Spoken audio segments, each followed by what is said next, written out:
Hey everyone, Tyler here at The Movie Beat, back with another brand new Korean movie review and reaction video. In this one, I just wanted to share some thoughts with you on the brand new thriller film called Midnight that just came out here. It stars Jin Ki-joo, who you probably saw in Little Forest. She was in a supporting role in that one, so I was really looking forward to seeing her in more of a featured role here, alongside Ha-joon. Also for him, this might be his biggest film next to Gonjiam, The Haunted Asylum, with Park Hoon, Kim Hae-yeon, and Hae-yeon in supporting roles. Whoa, as a thriller film, this one is going to be one of those that is either love it or hate it, because this one really puts you through the ringer.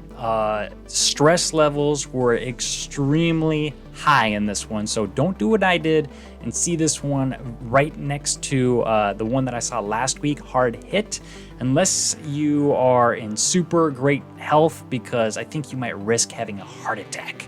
I have not heard so many audibles, or I could see people in front of me literally like pulling their hair out at the situations that these characters were getting put through on screen. So I think that's credit to the filmmakers for making an ordeal like that that comes across so emotionally, because it's not really like the kind of frustration that you get when the performances aren't working or the writing's really weird and you're like, this is just bad.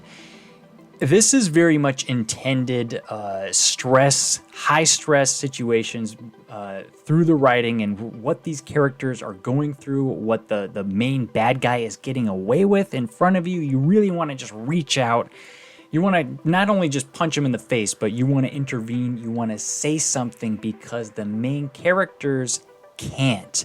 They are basically deaf, and they communicate primarily through sign language exclusively, which the people around them unfortunately do not know well. But she's definitely not letting that hold her back, because, well, she's working as a customer service rep for some company, so customers can complain about the products, and she does sign language through video call. So she is actually able to communicate. There's subtitles for her sign language, so it's not really like Yoo-in's performance in Voice of Silence, where it's all facial expressions. She is able to talk, and she texts messages a lot with her mother, played by Hae-yeon, who is also deaf. So together, both of them, your heart is just like tightening up because you cannot help them. You really want to speak for them, and they get themselves into a terrible situation, because let me just say, they live in a very low-income neighborhood. Not a lot of people are around. It's late at night. It's dark, and Kyung-mi, the one played by Jin Ki-joo, she witnesses basically an attempted murder, and the psycho killer played by Ha-joon is after her, and she is terrified. Of course, who wouldn't be? But the fact that she can't hear just adds to all of this, and it's tense, it's crazy, because this killer played by Ha-joon, he's a psycho in a way that kind of frustrates you, because when this one started out, I'm like, oh great, another like pretty boy psycho killer. But he's definitely different, I would say, in enough ways to make it interesting, because he's a psycho killer that sort of gets off on staying close to the crime scene and pretending to be a witness at the crime scene, and he kind of like really likes playing with the cops in that way. But the thing that really adds to the stress is that this character, the psycho killer, because he likes kind of playing so close to the edge of getting caught and acting like a witness, he has like all of these different disguises that he can quickly dress up himself as. He'll put himself right up next to the police. And this is one of those, if you guys have not heard me say this before, you definitely know that the police in Korean movies are portrayed so, like headache. This one takes the cake. I have never seen more idiot cop police work in my life. And that adds to the frustration. I think it's very much on purpose, though. These cops are so bad. Obviously, they're having difficulty communicating. They can't get anyone, they don't even try to get anyone who can do sign language, but they don't seem like they're taking these girls very seriously, and the reports that there's this killer out there. And it's so frustrating because the actual killer, who we all know who is the killer from the first scene, is right there pretending like he's just another bypasser victim in this situation. So it's pretty cool how they set up this movie in that way. So very frustrating, but the character played by Park Hoon is the older brother of one of the girls that goes missing that night, who was a victim of this serial killer. And he's also a policeman, so he seems also like he's a very good fighter. At the first shot of him, he looks like he's in kind of like a Muay Thai type training shorts, so you know he's gonna kick some ass at some point in the film. You're just kind of like waiting, and you're really hoping it's gonna be the killer that he picks a fight with.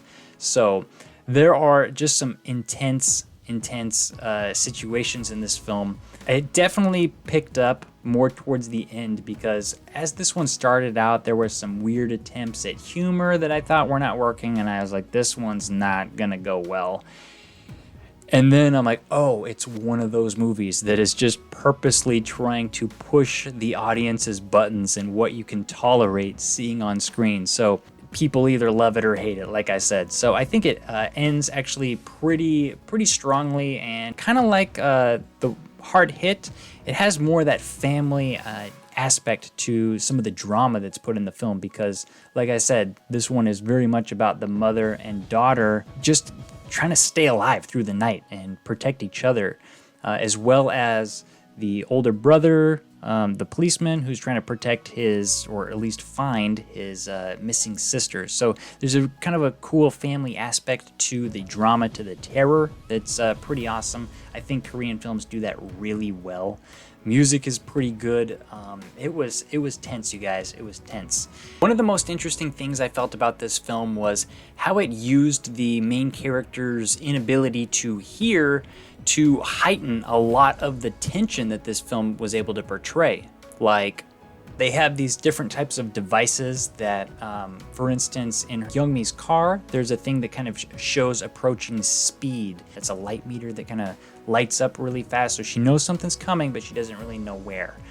And in their house, they also have like flickering lights that can detect noise, or they can detect motion in a certain way. So that adds to the tension, where the killer's like in her house making all this noise that she can't hear. For some reason, she can't really pick up the vibrations, but the lights are flickering. She knows something's going on. Ha-joon, as the serial killer, is going full Jack Nicholson from The Shining, axing down doors. It was nuts. So I definitely appreciate the very carefully crafted, purposely designed, stress-filled scenes that this movie creates. It's gonna drive some people crazy, for sure. That is definitely the intention. The characters do things that will make you want to like pull your hair out, but that's the point of this film, Midnight, that puts its characters in places that you should never be alone. It's like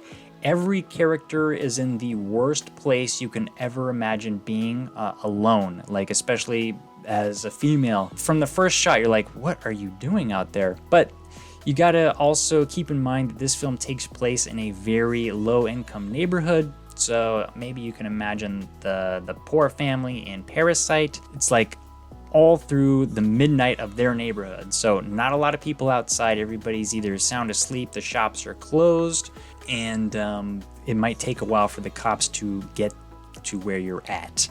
So it's a pretty cool setting. It definitely makes Seoul look like much more of a dangerous city than it is, in my opinion. But for those looking for comments on the performances, Jin Ki-joo, whoa, like, she's really good looking, but she really puts the so much emotion into her role. She has to convey so much without speaking. It was very impressive, especially at the end. She has like a monologue of desperation that was pretty moving, and it was surprising to come based on kind of the tone of the film up to that point.